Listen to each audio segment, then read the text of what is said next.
Howdy y'all, welcome back to the channel. This is going to be something really important for me, something I hold very close to the heart. I want to begin this first by giving a brief overview of some of the subjects that will be discussed or mentioned in the video.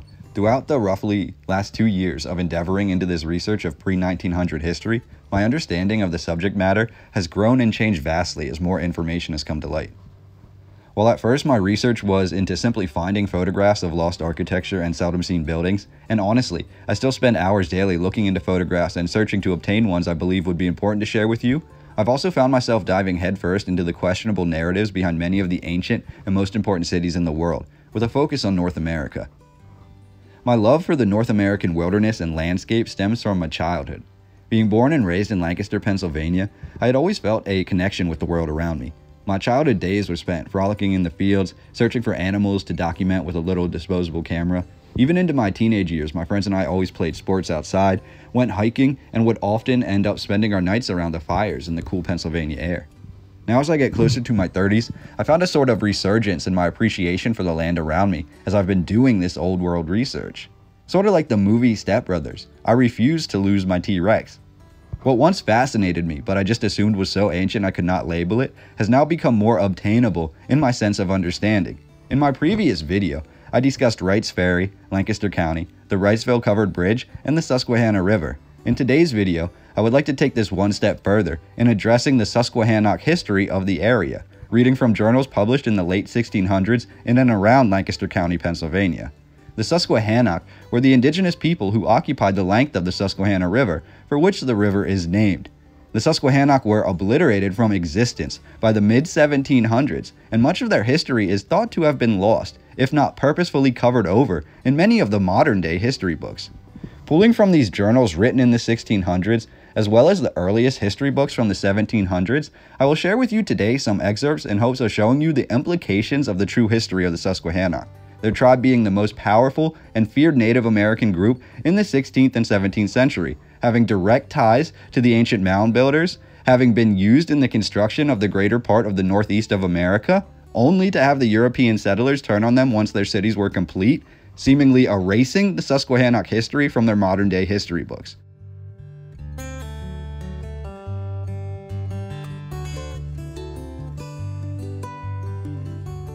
So looking into these ancient accounts, into these journals from the 1600s and these earliest history books of the Susquehannock and of the Lancaster County area, we begin to see a history that we seldom hear discussed.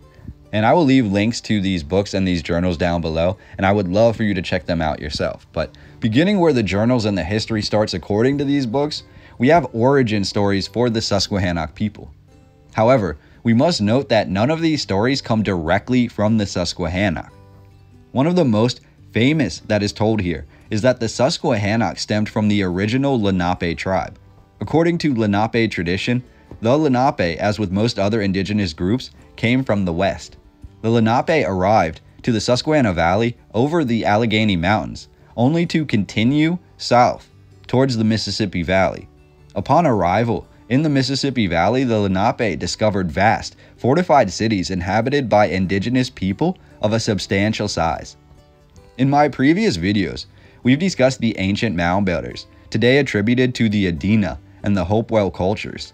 In my videos on St. Louis, we talked about how St. Louis and the surrounding area was the epicenter for ancient mounds in America. Now we have this ancient Lenape tradition, told in the 1600s, where the Lenape encountered these fortified cities and mounds when they went to the Mississippi Valley. The Lenape, according to this tradition, placed the mound builders at twice their own size.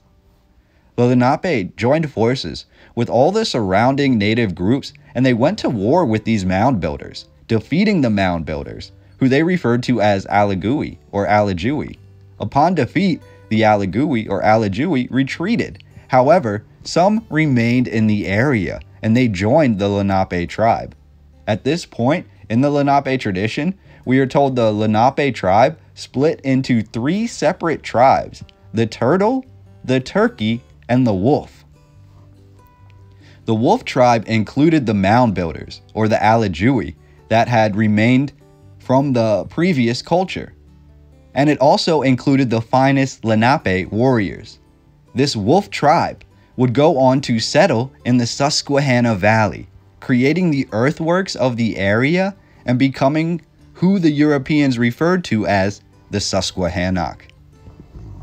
Furthering this discussion, in direct conversation with the Susquehannock, we have no relation of this Lenape tale. The Susquehannock, according to their own account, believe themselves to be an ancient people who arrived to the Susquehanna Valley from over the Great Mountain, being the Allegheny Mountains. Interestingly, we can see similarities here in the spelling between Allegheny or Allegheny and the Allegheny. However, the Susquehannock, in their own accord, have no record of before traveling over the Great Mountain.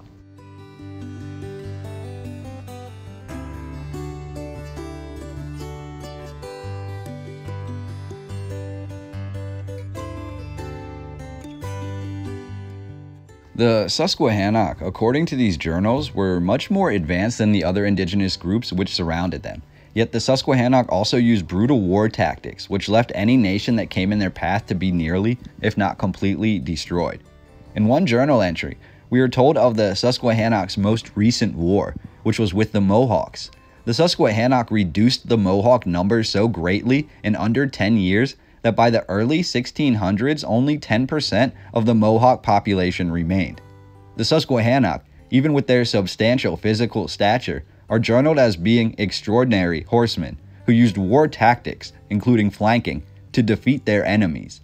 In one of the more graphic experiences noted here, said to be given directly to the writer by one of those afflicted, the Susquehannock are said to have captured another group that was attempting to attack the Susquehannock fort under night's cover. The Susquehannock are said to have thwarted the attack, only to capture hundreds of opposing warriors. The Susquehannock are then said to have scalped the opposing chiefs alive in front of their kinsmen while consuming the flesh off of the still living bodies right in front of their eyes. The stories of brutality amongst the Susquehannock are only heightened by the fear that the other indigenous groups had of them. We have multiple accounts of smaller nations or tribes having conflicts with each other, only to set aside their differences to band together when the Susquehannocks approached. For hundreds of years, the Susquehannock were never defeated. Diving into this narrative further and tying the Susquehannock to Lancaster County, we actually have the well-known John Smith exploring the Susquehanna Valley in the year of 1608.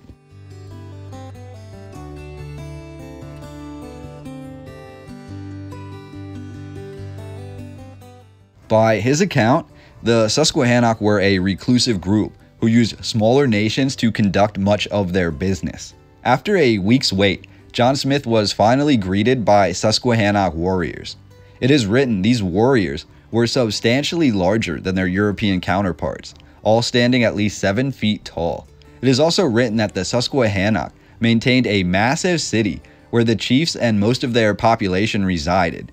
When John Smith asked to see the city, and with subsequent visits to the city, we have an absolutely epic spectacle that comes to light.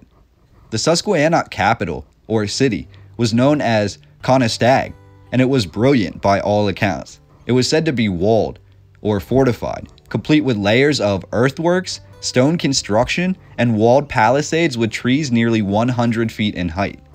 The city was surrounded on two sides by the Susquehanna River, the other two sides guarded first by large embankments or earthworks, followed by a palisade or fortified wall of trees strategically placed nearly 100 feet tall. Beyond that was yet another wall constructed of earth and wood, and beyond that wall were houses also made of stone, brick, and wood. The Susquehannock capital also had multiple cannons as well as smaller firearms.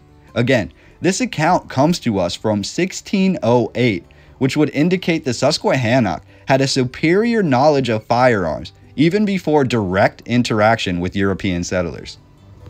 As written earlier, most of the accounts of Susquehannock history come to us from translations by other Native American nations. This is due in part because all of the European settlers and nearly all of the Native Americans could not speak the Susquehannock language. While it's written in later accounts that the Susquehannock spoke and understood Iroquois, The Susquehannock language was actually much different than any other native tongue. It is written the Susquehannock language was guttural, or spoken from the throat, with little use of the tongue or lips in the speech. It is written the Susquehannock could speak a whole thought without ever closing their mouth to shape their words. Interestingly, and a big shout out to Autodidactic, definitely check out his channel, this reminded me of the throat singers that we find in Australia, New Zealand, and other parts of the world. We see the original Susquehanna language was very similar to that. What makes this impactful is that we are also told in a few of these journal entries that calling an indigenous group by the same name more than once was considered a bad omen or a curse. Hence, why throughout American history, we see a wide assortment of names being ascribed to the same groups of indigenous people. Call it a fear of a curse, for using the sacred name of an indigenous group could be considered curse-worthy, but we have European settlers basically manufacturing new names for the same groups of people every time that they interacted with them. I've always wondered, in doing this research, why we can see upwards of 5 to 10 names being attributed to the same group of indigenous people, and I've always wondered if this was done nefariously, or done in a way to convolute or cover up the history.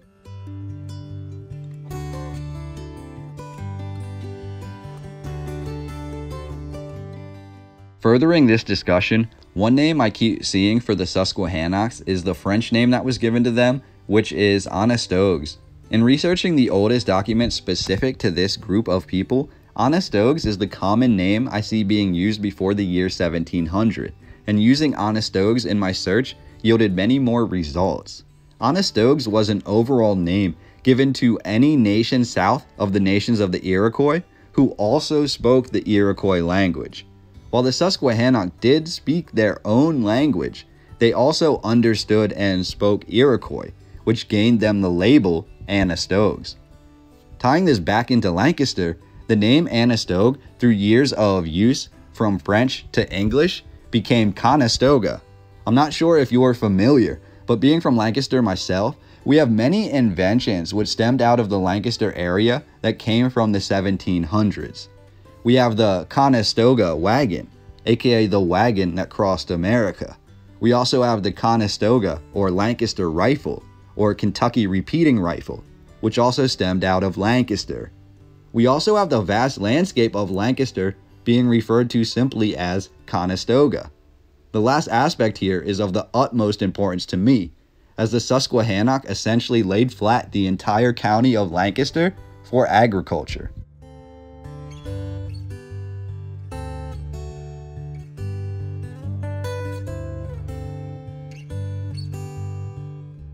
In these journals, it is written that the Susquehannock, while being advanced hunters and a warlike people, were also so numerous and so advanced that they actually reshaped the landscape of what is today Lancaster County. If you look on a map, while the surrounding areas are replete with mountain ranges and awkward boundary lines, Lancaster appears to have been almost shaped prior, creating a kite-like shape which sits along the Susquehanna River. Apparently, this was not done by accident.